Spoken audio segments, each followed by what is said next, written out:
I'm going to go over free response question number 1 from the 2022 AP Calculus BC exam.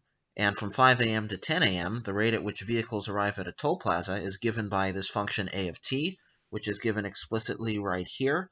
And whenever I see a function like this, it's kind of complicated, I like to stick it right away in the calculator. So let's go to the calculator. Let's go to the y equals, and I'm going to put in the function, which is 450, and then the square root of sine of 0.62t. But of course, I'm going to use x instead of t. Same thing. So now I've got the function in there. And let's go ahead now and read part A. We just have to write an integral expression that gives the total number of vehicles that arrive at the toll plaza from 6 a.m. to 10 a.m. So we start at 5 a.m. So as you can see, they told us that 6 a.m. is t equals 1, because t is measured in hours. So what we're doing is we're adding up all the vehicles that arrive from t equals 1 to 5. Well, how do we add things up in calculus? We use an integral.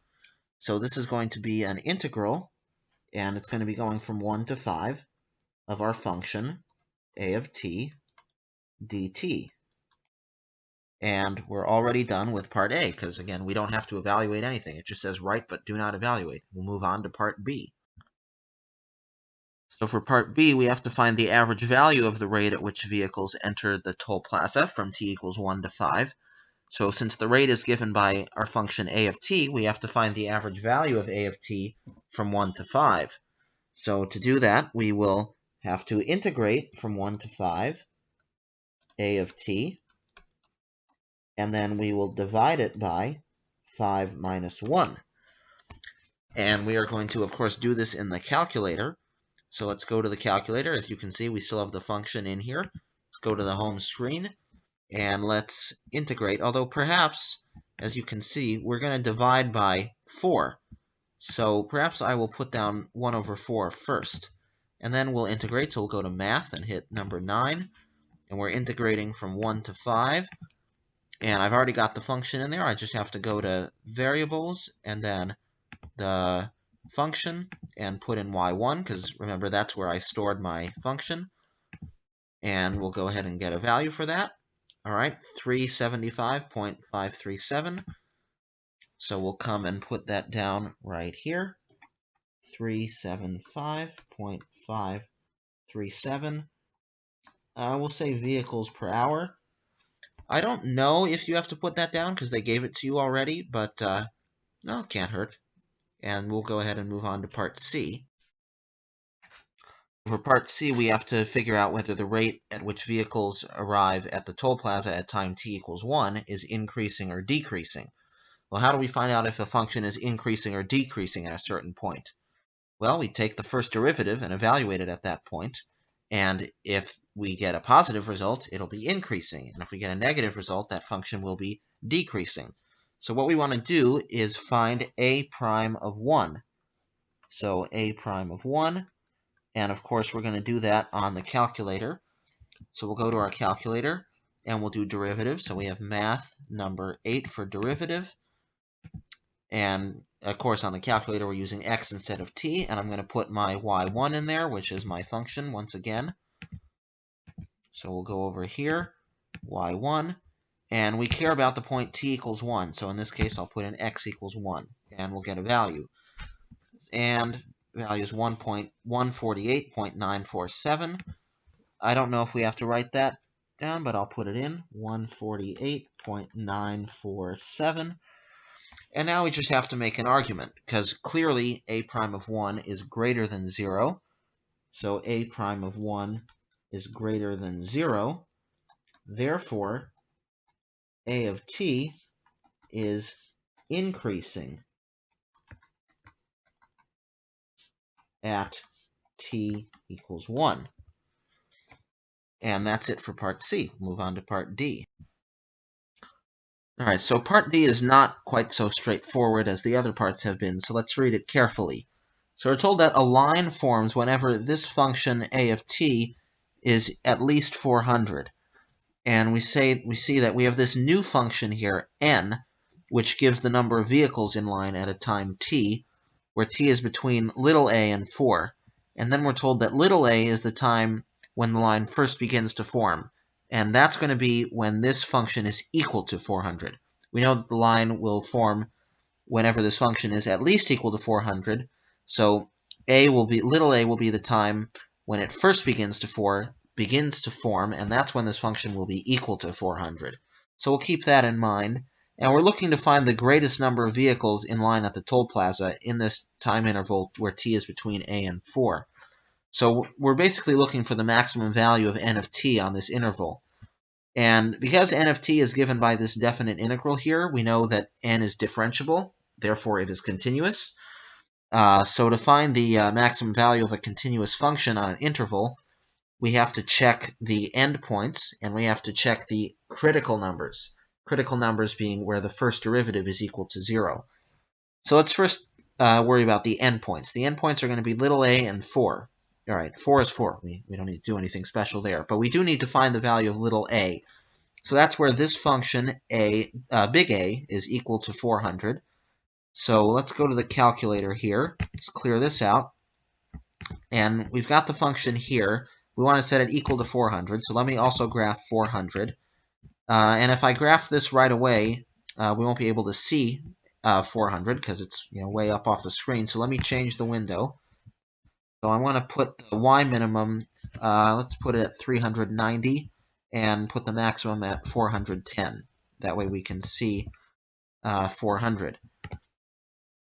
Now we can see that the little a is going to be the x-coordinate, or the t-coordinate, whichever you prefer, of this point right here. So to get that point, we're going to use the intersect function. So we're going to go to second and then calculate the intersection. And we'll do enter, enter, enter. All right, we've got our value here. And I would like to store this value right away, so let me quit. We'll say x store, I'll put it in a, so alpha a. We've got that stored. All right, so let's check. Let me make a table off to the side here. A little table here, if it lets me. Okay. And I want to check my values of t and n of t. And the first one I'm going to check is going to be little a. And I'm going to check 4. But then I also need to find the critical value, t. So to do that, we want to set the first derivative equal to 0.